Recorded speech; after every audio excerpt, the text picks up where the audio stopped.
Buenos días a todos y a todas, autoridades de la audiencia y quienes estén participando de la misma, tanto como inscriptos como quien las estén escuchando. Nuestra institución vela por los derechos de los usuarios y las usuarias, y la Defensoría del Pueblo de la Nación es la única INDH argentina reconocida por las Naciones Unidas y vela por el cumplimiento de los tratados internacionales de derechos humanos. Es en ese marco y en ese doble carácter que analizamos la información puesta a disposición y realizamos las siguientes observaciones. La Defensoría participó en todas las audiencias públicas relacionadas con el proceso de renegociación. Ya en 2016 dijimos que la audiencia, el servicio estaba en pésimo estado y desde 2007 esta Defensoría advirtió la situación al ex Ministerio de Planificación, a la Secretaría de Energía y al ENRE. En el 2021 se inició un nuevo periodo de renegociación de la RTI, que también fue prorrogado a diciembre del 2024.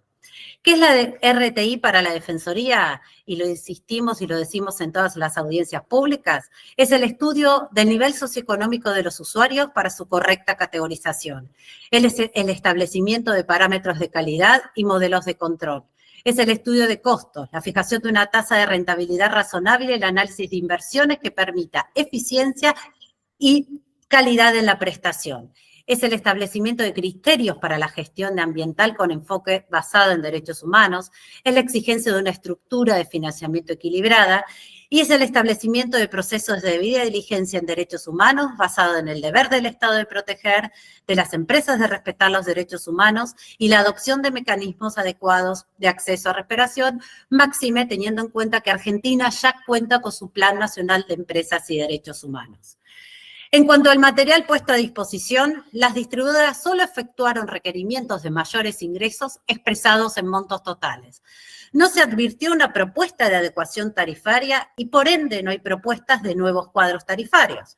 Solo advertimos que solicitan un ajuste mensual y automático de las tarifas. Además, hablan sobre el tratamiento de las deudas que mantienen con CAMESA, detallan los créditos que tienen contra la Administración Pública Nacional, también señalan que hay reclamos pendientes por resolver y no renuncian a derechos ni acciones. Ahora bien, el ENRE realizó una auditoría con relación a la RTI, y hay recomendaciones para que ésta se anule en la anterior audiencia. Por lo tanto, nos preguntamos qué iba a suceder con esos incrementos tarifarios, si iban a devolver a los usuarios, porque por lo tanto constituirán pagos sin causa. Desconocemos cuál es hoy esa situación. También en el 2023 se determinó la intervención de DESUR por la deficiente prestación y los sistemáticos cortes de suministros. En el informe recientemente publicado se concluye que hay un incumplimiento técnico, operativo y de gestión del contrato de concesión y se entiende por cumplido sustancialmente el mismo. Y por último, hay recientes sanciones del ENRE a las distribuidoras por incumplimientos de parámetros de calidad de productos técnicos, de los protocolos de seguridad en la vía pública y la falta de entrega de información al ente. Entonces, ¿qué estamos discutiendo en esta audiencia pública y cuál será el impacto para los usuarios? Bueno, esto es una incógnita. Se desconoce el nuevo precio del transporte y de la distribución.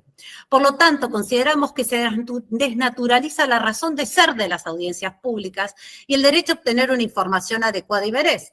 La audiencia pública es un instituto que defendemos y defendimos y consideramos que hace a la garantía del debido proceso, de oír al interesado y a la publicidad previa a la toma de decisiones de la administración. En las últimas audiencias públicas manifestamos que los usuarios se encuentran en medio de desacuerdos entre el Estado y las empresas. Ello se traduce en la deficiente calidad de la prestación. Los principales reclamos de los usuarios son por interrupciones del suministro, la falta de reconocimiento de daños en artefactos eléctricos y la demora en la resolución de reclamos por parte del ente. Cuanto a la calidad de la prestación, el ente las multó a las distribuidoras. Se revela entonces que no se realizan las inversiones necesarias para mejorar esta calidad, argumentando el atraso tarifario. Pero téngase presente que el usuario siempre debe abonar la factura. No puede dejar de pagarla argumentando la calidad deficiente del servicio porque le cortan el suministro. Los usuarios y usuarias del servicio deben tener entonces certeza y horizonte normativo. Hoy solo tienen indefiniciones. Para definir incrementos tarifarios deben contemplarse las circunstancias sociales, políticas y económicas del país. En una relación tripartita entre Estado, prestadores y usuarios, existen relaciones básicas que deben ser resguardadas en su justo equilibrio. Los usuarios son los que están en mayor desventaja.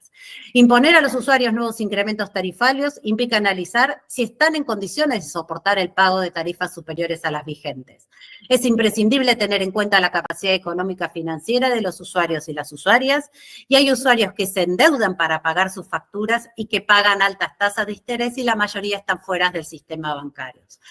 Entonces, para garantizar el acceso al servicio público de electricidad, las tarifas deben ser asequibles, es decir, que los pagos por el servicio no deben disminuir la capacidad de las personas para adquirir otros bienes que se relacionen con la dignidad propia de toda persona y los derechos que así se desprenden, a la salud, a la educación, a la alimentación y a una vivienda y vida digna.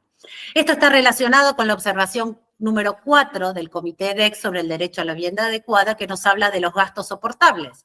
Los gastos personales o del hogar deberían ser de un nivel que no impidiera comprometer el logro y la satisfacción de otras necesidades básicas. Debe analizarse si los incrementos pueden llevar a la exclusión del servicio con afectación directa a derechos humanos fundamentales.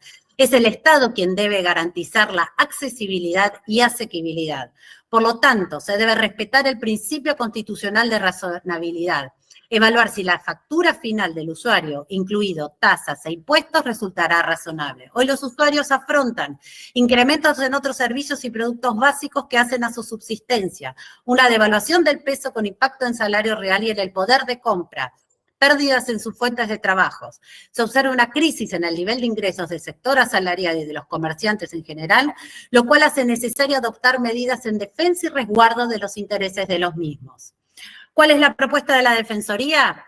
Responsabilidad en la fijación de los cuadros tarifarios de las distribuidoras, de manera tal de no analizar exclusivamente la situación financiera de las empresas, sino también ponderar la situación económica de los usuarios, y también debe tenerse en cuenta la deficiente calidad en la prestación.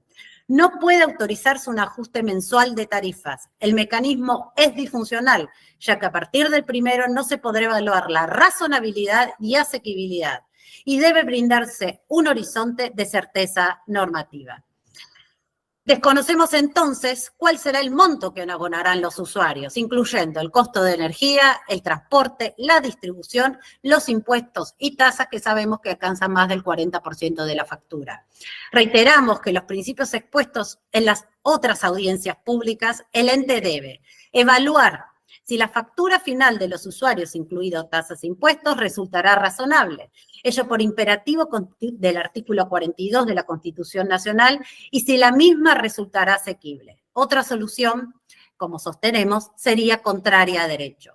Y para finalizar, toda política pública debe tener como centro a la persona. Por lo tanto, las modificaciones en las tarifas del servicio de electricidad no resultan solo una variable económica, sino que hace a los derechos esenciales a los cuales el Estado se obligó a suscribir e incorporar a la Constitución Nacional los tratados de derechos humanos. Muchas gracias.